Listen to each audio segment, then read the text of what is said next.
one of the folks on the forum mentioned that having the propane tank inside of the camper, vented into the camper, is a no-no. So I've been racking my brain, where am I going to put this thing? I could put it over here, but I'd have to relocate the license plate and put it up high, yada yada. Problem with all that though is I really don't think it would pass safety standards. I mean, I don't know if there's any laws about it, but I imagine there are.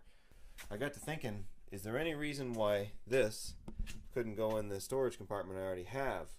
That enclosure is so close to not fitting. It's amazing. I'll show you. A little tougher to do one-handed, but you get the idea.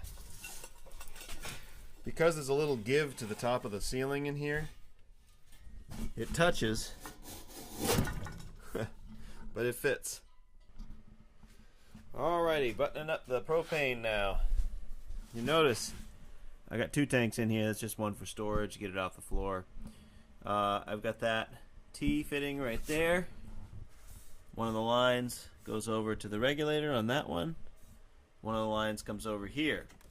This is a quick disconnect, just like you'd use in an air chuck, with a shut-off valve on it, and that corresponds with this. It looks pretty bad from the outside, but I gotta tell you, it's way worse on the inside. And I think I'm gonna try to mount something on the outside of the motorhome to be able to mount this to the side. So if I do want to take this camping and do cooking, I can set it up that way, or I mean, I can just bring a table. I just wish you could smell the smell in this garage right now. That smell, it's the smell of success. But no, really, this thing took a long time to get clean, and it came out pretty darn good for an old junky camp stove. Now the heater itself, I put this cover on. This is just a thin piece of aluminum from an old pop-up I took apart. The edge of the heater is about here, so this successfully keeps the seat belt from getting, close to dropping on the top of this thing. It says its clearance on the top is a quarter inch of clearance, but to combustibles. I wouldn't trust those seat belts sitting on it. I wouldn't trust anything getting that close to it, so I built this. It's been about 10 minutes since I've turned this on. I've had the seat down. Just want to give an idea of some temperature readings.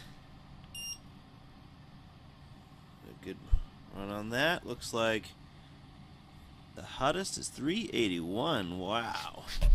But the average is 153, it said. Wow, 387 degrees. Should a 16,000 BTU heater put out that much heat? Now, as far as this is concerned, so far I can keep my hand here. It's warm to the touch. I'm guessing about 105. Whoa. 144, 150 degrees. Yeah, that's 128 degrees on the edge. So certainly not hot enough to burn anything right there. This is the unveiling. Yeah, look at that baby. Got a place to put a phone or whatever. Big enough to put a phone. It's an old tea box, obviously. Very stout. Came out really nice. Not perfectly straight or square. I don't really care. And here we go. Look at that. Looking good there. Over here. Yeah, got that one in setting 2. So this same thing, you could use it for a cell phone or whatever. And it has the 12-volt charging port. And this is so that she can do her hair and stuff, or maybe one of the guys will start curling their hair someday, I don't know. Heading up to the front of the camper.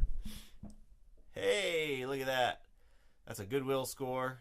That was, I don't know, $3, something like that. No, that was on sale. It was $3 and it was half off, so that was $1.50. It kind of looks like a Bob Ross class-inspired painting. And I'm big into Bob Ross, so that's pretty cool. I've got plenty more space to hang other stuff, so got some ideas in mind. It's going to be a lot of fun before it's all done. I've also got this installed right near the back door. The reason for this is I'm always worrying that I don't have everything with me when we go to a gig. So you guys who do work in the trades and stuff know about this. If you use a tool from your truck and you use it on the weekend for something around the house, it drives you insane when you get to work the next day and that thing is not there. Or I can write what I took out of it, and then right before the gig, getting ready to leave and hit on the road, I can look at this and see if there's anything not erased. That means I need to go back in the house and find that thing. I had all these good intentions of cleaning this up before I showed it to you, but it's really cool, so I want to show you before I get a chance to get it nice and clean. Looky there. Got a functional rear door.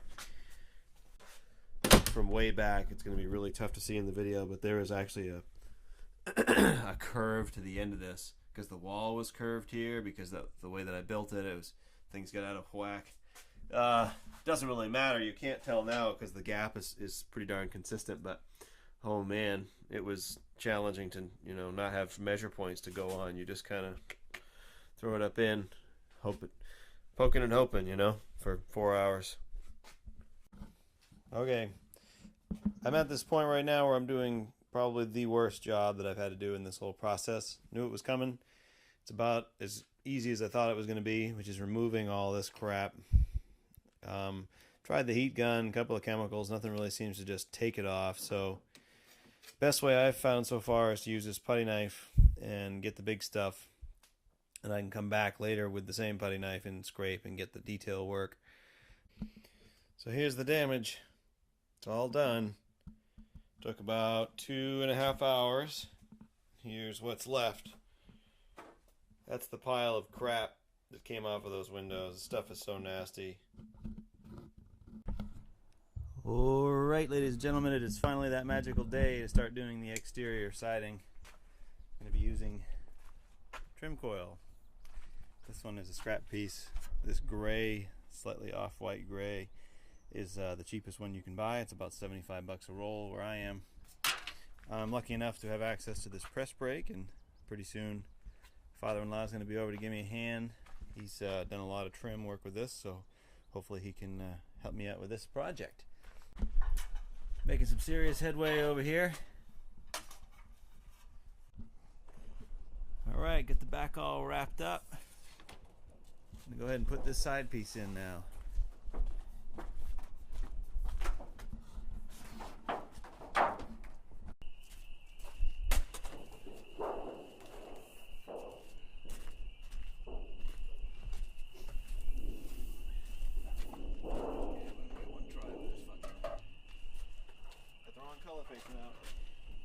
Just kidding.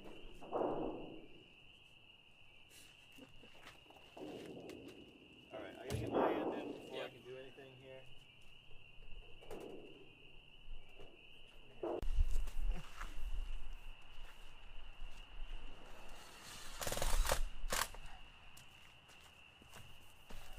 Sweet.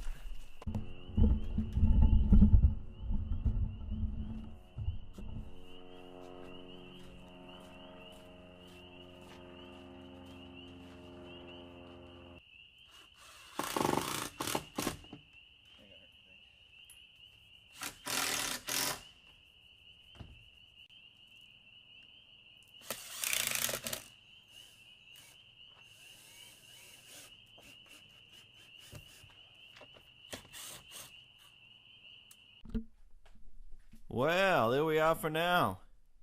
Out of material, so got a good stopping point here. It's going to be a little bit. Got to make a little more dough before I can afford the rest of the material to finish her up, but it's pretty darn close now. Looky there. Duct tape was a really nice solution to keep that nice and flat. Don't have enough clamps, so duct tape will come off tomorrow as soon as that stuff's set up. Came up very nice. Just got this one chunk to do. Thanks very much for watching. Make sure you hit the like button and subscribe.